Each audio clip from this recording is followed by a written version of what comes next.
எல்லாம் அருள் வேண்டி காலடியில் வந்து தவம் கிடப்போம்.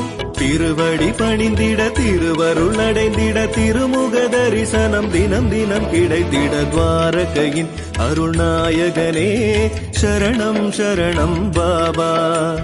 மானிடராய் வந்த மாமணியே சரணம் சரணம் பாபா.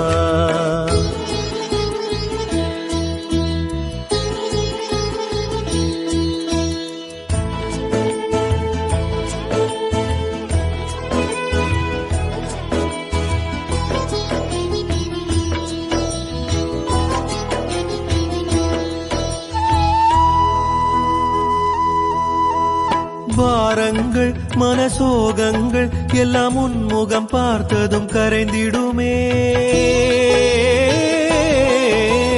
தியானங்கள் பெரும்